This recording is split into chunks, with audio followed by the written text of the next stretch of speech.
Hello students, আমাদের চ্যানেলে তোমাদের সকলকেই স্বাগতম। আজকের ক্লাসে আমরা ক্লাস 5 এর রায় ও মার্টিন 2024 প্রশ্নবিচিত্রার বাংলার সেকেন্ড ইউনিট টেস্টের 12 নম্বর স্কুলের প্রশ্নোত্তরগুলি করব। বাংলার আগের স্কুলের প্রশ্নোত্তরগুলি তোমরা যদি দেখে না থাকো তাহলে অবশ্যই আমাদের চ্যানেলে গিয়ে দেখে নিও। নিচে ডিসক্রিপশনে লিংক আমি দিয়ে রাখলাম। আর তোমরা যদি আমাদের চ্যানেলে নতুন হয়ে থাকো তাহলে চ্যানেলটিকে সাবস্ক্রাইব করে পাশে থাকা বেল আইকনটি অলে প্রেস করে রেখো। তাহলে পরের ক্লাসের ভিডিওগুলি আমি আপলোড করলেই তোমাদের কাছে নোটিফিকেশন পৌঁছে যাবে। হলে শুরু করা যাক। 12 নম্বর স্কুলের প্রথমে আছে ঠিক উত্তরটি বেছে নিয়ে লেখো। একের 1 নম্বর প্রশ্ন হলো, স্বর্গে যাওয়ার পথে ব্যাঙের দ্বিতীয় সঙ্গী হয়েছিল, এর উত্তর হবে মোরগ। একের 2 নম্বর প্রশ্ন হলো, ফণিমনসা ও বনের পরী গল্পে চরিত্র আছে, এর উত্তর হবে 6টি। একের 3 নম্বর প্রশ্ন হলো, বিকট হুঙ্কারে বাঘ ঝাঁপিয়ে পড়ল তার ওপর, বাঘটি ঝাঁপিয়ে পড়েছিল, এর উত্তর হবে ঘনায়ের ওপর। একের 4 নম্বর প্রশ্ন হলো, ঝড় কবিতায় ঝড় এসেছিল, এর উত্তর হবে দুপুরবেলা। একের 5 নম্বর প্রশ্ন হলো, ডাকাত দলের কানে গোঁজা ছিল, এর উত্তর হবে জবা ফুল। একের 6 নম্বর প্রশ্ন হলো, এক একটা চাক কাটা হলে মধু ঝেড়ে ঝেড়ে তাতে ঝোড়াই করা হয়, মধু ঝেড়ে কিসে ঝোড়াই করা হয়, এর উত্তর হবে কলসে। তারপরে 2 নম্বরে আছে নিচের প্রশ্নগুলির উত্তর দাও। 2 এর 1 নম্বর প্রশ্ন হলো, পোকা কুমিরের কথা গল্পের মূল বইয়ের নাম কি, এর উত্তর হবে টুনটুনির বই। 2 এর 2 নম্বর প্রশ্ন হলো, ফণিমনসা বনের পরীর কাছে প্রথমে কি চেয়েছিল, এর উত্তর হবে সোনার পাতা। 2 এর 3 নম্বর প্রশ্ন হলো, পাহাড়িয়া বর্ষার সুরের প্রবন্ধটির লেখক কে, এর উত্তর হবে সুনীল পাল। 2 এর 4 নম্বর প্রশ্ন হলো, মায়াতরু শব্দটির অর্থ কি, এর উত্তর হবে মায়াবী গাছ। 2 এর 5 নম্বর প্রশ্ন হলো, ঝড় কবিতায় কবি কোন বারে ঝড়ের কথা তুলে ধরেছেন, এর উত্তর হবে হাটের বারের কথা বলা হয়েছে। 2 এর 6 নম্বর প্রশ্ন হলো, মধু আনতে বাঘের মুখে গল্পটিতে কোন ঋতুর উল্লেখ আছে, এর উত্তর হবে বসন্ত ঋতুর উল্লেখ আছে। তোমাদের মধ্যে থেকে যে কোনো 10 জন আজকের ক্লাসের পিডিএফটি ফ্রিতে পেতে পারো। তার জন্য তোমাদের এই ভিডিওতে লাইক, সাবস্ক্রাইব এবং একটি সুন্দর কমেন্ট করতে হবে। এই ভিডিওতে যখন 100টি লাইক এবং 100টি সাবস্ক্রাইব হয়ে যাবে তারপরে আমি এই ভিডিওর কমেন্টের মধ্যে থেকে র্যান্ডমলি যে কোনো 10 জনকে বেছে নিয়ে তাদের সঙ্গে যোগাযোগ করে এই ভিডিওর পিডিএফটি দিয়ে দেব।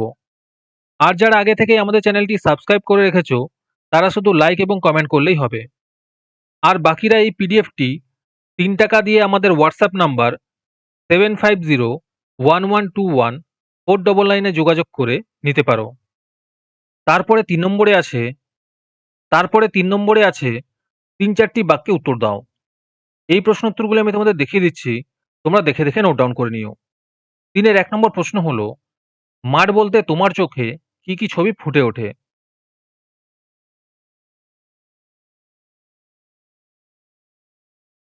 অথবাতে আছে, কালবৈশাখীর সময় প্রকৃতির রূপ কেমন হয়?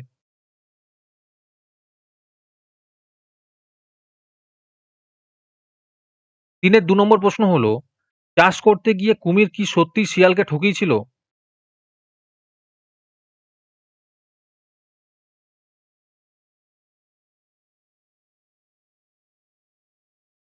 অথবাতে আছে, ফণিমনসা ও বনের পরী গল্পটি পড়ে তুমি কি শিক্ষালাভ করলে? তারপরে 4 নম্বরে আছে, নিচের প্রশ্নগুলির উত্তর দাও। 4 এর 1 নম্বর প্রশ্ন হলো, লিঙ্গ শব্দের অর্থ কি? এর উত্তর হবে চিহ্ন। 4 এর 2 নম্বর প্রশ্ন হলো, এমন একটি শব্দের উদাহরণ দাও যার কোনো স্ত্রীলিঙ্গ নেই। এর উত্তর হবে অকৃতদার। তারপরে 4 এর 3 নম্বরে আছে, প্রদত্ত বাক্যটিকে বহুবচনে লেখো। প্রশ্ন হলো, আমি বাড়ি যাই। এর উত্তর হবে আমরা বাড়ি যাব। তারপরে 5 নম্বরে আছে, বিদ্যালয়ের প্রতিষ্ঠা দিবস উপলক্ষে আয়োজিত অনুষ্ঠানের বিবরণ দিয়ে দাদার কাছে একটি চিঠি লেখো।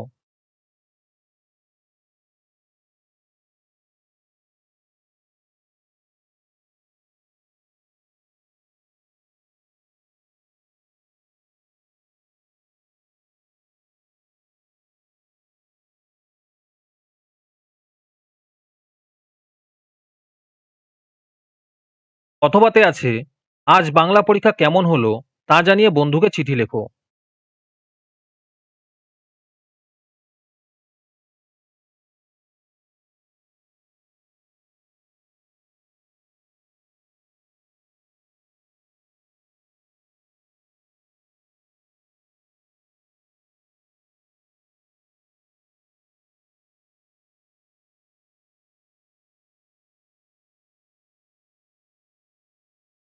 আজকের ক্লাসটি তোমাদের ভালো লেগে থাকলে অবশ্যই একটি লাইক এবং বন্ধুদের কাছে শেয়ার করে দিও।